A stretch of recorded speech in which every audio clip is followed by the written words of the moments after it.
Exercise 6C. Let's start with the first question. देखो भाई, three numbers are in AP and their sum is 21. If 1, 5 and 15 are added to them respectively, it forms a GP. Their numbers are dash. Option के ऊपर से try करते हैं, that will be more convenient. यहाँ पे सबका summation 21 तो होने ही वाला है क्योंकि सारे के सारे नंबर जो है वो खाली इधर उधर करके रखे. तो फर्स्ट ऑफ ऑल ऑब्जर्व करो कि एपी में कौन सा है, क्योंकि थ्री नंबर सारी एपी बोला है तो ऑप्शन ए एक एपी में है और एक ऑप्शन सी एपी में है ना. डिफरेंस कांस्टेंट इन दोनों में होता है. अब नेक्स्ट उन्होंने कंडीशन क्या बोला कि 1, 5 एंड 15 ऐड करो. तो इसमें अगर 1 ऐड करेंगे तो 6, 7 में अगर 5 ऐड करेंगे तो 12 एंड 9 में अगर 15 ऐड करेंगे तो 24. देखो तो भाई ये जीपी फॉर्म हो रहा है. 12/6 करो तो भी 2 आएगा, 24/12 करो तो भी 2 आएगा. तो ऑप्शन ए आंसर हो सकता है. अब नेक्स्ट ऑप्शन सी के लिए सोचते हैं कि इसमें अगर 1 ऐड करेंगे तो 8, 5 + 5 तो 10 एंड 9 + 15 तो दिस इज 24. ये दिख रहा है कि जीपी नहीं बन रहा है, तो ऑप्शन सी तो कभी आंसर होने ही वाला नहीं है. तो that's why answer is option ए. देखो भी सिंप्लीफाई करने की कोई जरूरत नहीं पड़ने वाली है. ऑप्शन जो है उसके ऊपर से आपको पता चल जाएगा. इसमें the sum of infinity terms नहीं बोला है, सम ऑफ एन टर्म्स बोला है. तो अगर सम ऑफ एन टर्म का फॉर्मूला अप्लाई करोगे तो कहीं ना कहीं आपके पास रेस टू एन में आंसर आएगा. और यहाँ पे ऑप्शन एक भी रेस टू एन वाला नहीं है, तो that's why none of this is the answer. अगर मान लो कि यहाँ पे सम ऑफ इन्फिनिटी टर्म्स बोला होता एस इन्फिनिटी, तो एट दैट टाइम हमें आंसर मिलता A/1 - R formula for S infinity, है ना. तो एट दैट टाइम आंसर मिलता. यहाँ पे कोई आंसर नहीं मिलेगा according to the option. Option के हिसाब से कोई आंसर नहीं आने वाला. That's why none of this is the answer. चलो जो the sum of two terms in GP is 5/3. Okay. Sum of first two term मतलब a + AR which is equals to 5/3. Okay, and the sum of infinity term of the series is 3. तो s infinity का formula क्या था भाई अपने पास? तो s infinity is equal to A/1 - R. Okay, and which has the value 3. तो एक काम करते हैं, यहाँ से a कॉमन निकाल दो तो बचा क्या आपके पास? 1 + R इज इक्वल टू 5/3. यहाँ से a का वैल्यू मिल जाएगा तो a को सब्जेक्ट बनाएंगे तो इट इज 3 × 1 - R. यहाँ पे रिप्लेस कर दो तो a की जगह पे 3 × 1 - R, ये 1 + R that is equal to 5/3. तो 3 डिवाइड होगा तो बाई 9 बन जाएगा. यहाँ पे a + b a - b तो it is a² - b² and यहाँ पे 5/9. तो r² is equal to 1 - 5/9. LCM ले लो तो 9 - 5 दैट इज 4. 4/9 r² का value. Therefore r can be ±2/3. Okay, तो ±2/3 इज द रेशियो. पर यहाँ पे हमें +2/3 लेना पड़ेगा क्योंकि -2/3 लेंगे तो शायद समेशन 5/3 सेट नहीं होगा. ये भी चेक करना पड़ेगा. r का वैल्यू यहाँ पे 2/3 रखते हैं एंड a फाइंड करते हैं. तो if r is equals to 2/3 तो r का वैल्यू 2/3 ले लेते हैं तो a का वैल्यू क्या आएगा? तो a इज इक्वल टू 3 × 1 - 2/3. तो that is equal to 3 - 2 that is 1. तो 3 × 1/3 तो that is equals to 1 a का वैल्यू. नेक्स्ट अगर r का वैल्यू -2/3 हुआ तो क्या?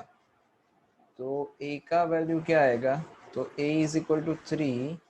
यहाँ पे 1 -+ 2/3. तो we have to check the simplification. यहाँ पे 3 + 2 5. 5/3 3 3 कैंसिल तो ये 5 बना. ओके, अब चेक करना पड़ेगा कि किसमें a प्लस ए आर 5/3 होता है। अगर a का वैल्यू 1 है, r का वैल्यू 2/3 है फॉर फर्स्ट वन केस, तो अगर a का वैल्यू 1 है एंड r का वैल्यू 2/3 है तो 1 प्लस 2/3 दैट इज 5/3 होता है। अब यहाँ पे a का वैल्यू अगर 5 है एंड r का वैल्यू -2/3 है तो ये -10/3, तो 3 5 15 -10, तो ये भी 5/3 होता है। तो दोनों वैल्यू सेटिस्फाई कर रही है, that's why option B and C both will be the answer. Question is if PQ are in AP, XYZ are in GP, then x raised to q minus r, y raised to r minus p and z raised to p minus q is equal to dash। Okay, ये जो x y z है they are in AP, तो for the convenience एक काम करते हैं, x is equal to a ले लेते हैं, y is equal to a r ले लेते हैं and z is equal to a r square ले लेते हैं। यहाँ पे गलती से मैंने एपी लिख दिया था, अभी जीपी है, टर्म्स जीपी के लिए we have to prove that x raised to, sorry, we need to find the value of x raised to q minus r, y raised to r minus p and z raised to p minus q। तो एक काम करते हैं, x y z की जगह पे value substitute करते हैं, x raised to q minus r, y raised to r minus p and z raised to p minus q, like this। Now substitute the value, तो वैल्यू सब्स्टिट्यूट की जाए, x की जगह पे a, तो ये a raise to q minus r, y की जगह पे ए आर, तो a r raise to r minus p and then z की जगह पे ए आर स्क्वायर, तो it is a r square raise to p minus q, like this. तो अब ये सिंप्लीफाई करो तो a raise to q minus r, यहाँ पे a raise to r minus p into r raise to r minus P, ऐसा हम लिख सकते हैं। सेम थिंग यहाँ पे a raise to p minus q into r raise to 2 into p minus q, ऐसा। अब जिन जिन का बेस इक्वल है उसमें पावर का एडिशन, मतलब इसमें a रेस टू पावर का एडिशन हो जाएगा, तो ऐड करते हैं, तो it is a raise to q minus r plus r minus p plus p minus q and r का पावर क्या, तो r माइनस p प्लस यहाँ पे 2p minus 2q, like this. तो ये देखो यहाँ पे minus q and plus q cancel, minus p plus p cancel, minus r plus r cancel, तो बचा क्या आपके पास, a रेस टू 0 बचा। यहाँ पे minus p and plus 2p, तो इट विल बी p, तो ये r रेस टू,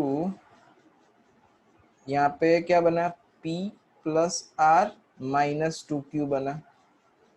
अब देखो p q r are in AP ऐसा दिया हुआ है, तो p q r are in AP, तो अगर AP में है तो बोला था कि 2 इंटू सेकेंड नंबर वाला term is equal to first and last का एडिशन, मतलब 2q is equal to p plus r होगा अगर AP में है तो। सर कैसे होगा, तो रिकॉल करते हैं, ये AP में है that's why difference is constant, तो q minus p is equal to r minus q, ये माइनस q लेफ्ट साइड पे, माइनस p राइट साइड पे, तो 2q is equal to p plus r. Okay, तो यहाँ पे ये p प्लस आर की जगह पे 2q लिख सकते हो आप, तो क्या बन जाएगा, a raise to 0 r raise to 2q minus 2q, so that is a raised to 0 and r raised to 0, anything raised to 0 is 1, the answer is option C, 1। Okay, we are given that x raised to p is equal to y raised to q is equal to z raised to, let's say, sigma. Actually ત્યાં r હશે પણ sigma થઈ ગયું છે. It's okay, whatever. X raised to p is equal to y raised to q is equal to z raised to sigma. All three are equal. Let's say this is equals to k. तो we can find the value of x, क्योंकि हम x raised to p को compare कर सकते हैं k के साथ, y raised to q को compare कर सकते हैं k के साथ. Similarly, z raised to sigma is also equals to k. अब हमारे पास अगर x square is equal to A है तो x इज इक्वल टू क्या लिख सकते हो आप, रूट ए लिख सकते हो. That is equal to a raise to 1/2. मतलब यहाँ पे 2 पावर था लेफ्ट हैंड साइड पे, तो अगर राइट हैंड साइड पे जाएगा तो 1/2 पावर हो जाएगा. तो यहाँ पे x इज इक्वल टू क्या बन जाएगा, k रेस टू 1/p बन जाएगा. y इज इक्वल टू क्या बन जाएगा, तो k रेस टू 1/q बन जाएगा. And z is equal to k raise to 1/sigma बन जाएगा. We are given that x, y, z are in GP.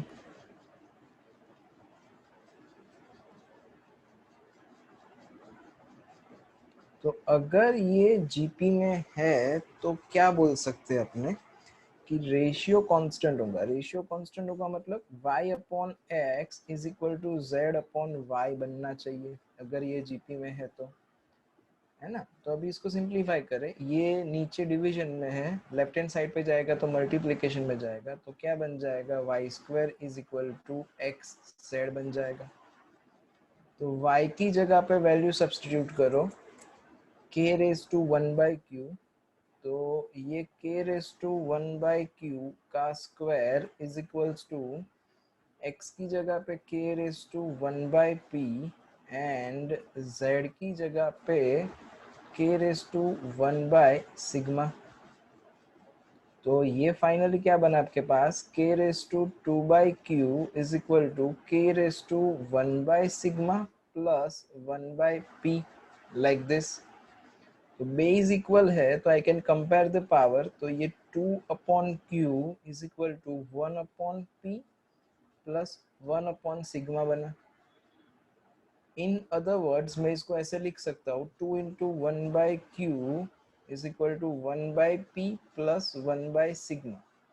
तो अभी हमने प्रीवियस सम में करा कि अगर p q r in A P है तो क्या आएगा, 2q is equal to p plus r आएगा. मतलब 2 into middle term is equal to first and third term का समेशन.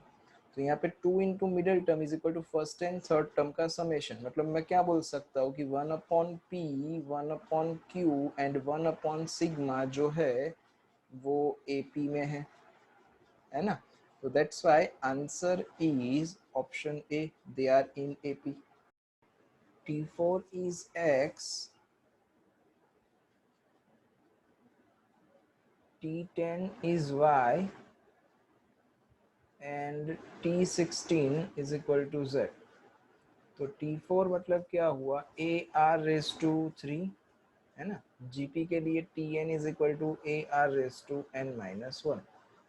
तो AR raise to 3 is equal to X. यहाँ पे T10 मतलब AR raise to 9 is equal to Y and T16 that is AR raised to 15 is equal to Z.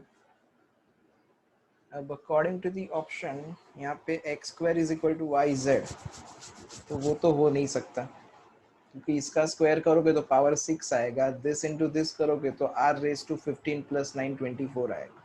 तो option ए चला गया. Next z square मतलब इसका square, तो power का स्क्वायर करोगे तो 30 आ जाएगा r का पावर. इन दोनों का एडिशन करोगे तो 12 आएगा, तो वो भी पॉसिबल नहीं है. तो बचा option C. Option C check कर लेते हैं. वाई स्क्वायर मतलब इसका स्क्वायर करेंगे तो 18, है ना. ए आर रेस टू 9 उसका स्क्वायर, तो पावर पावर मल्टीप्लाई होता है, तो ए स्क्वायर आर रेस टू 18 हो जाएगा. ध्यान रखना आर रेस टू 81 मत लिख दे. A square r raise to 18 इन दोनों का मल्टीप्लिकेशन किया जाए तो 15 plus 3 18 and a square. Yes, it is satisfying the answer. Option C, y square is equal to zx. X y z are in GP, तो एक काम करते हैं, x is equal to a consider कर लेते हैं, y is equal to a r consider कर लेते हैं, and Z is equal to a r square consider कर लेते हैं. Then check which of the following option is satisfying this condition. मतलब यहाँ पे LHS is y square, तो LHS is y square मतलब a square r square हुआ. Okay, and RHS is xz, मतलब x into z करेंगे तो a into ar square, तो that is also a square r square. तो option A condition satisfy कर रहा है, तो ऑप्शन ए आंसर होगा.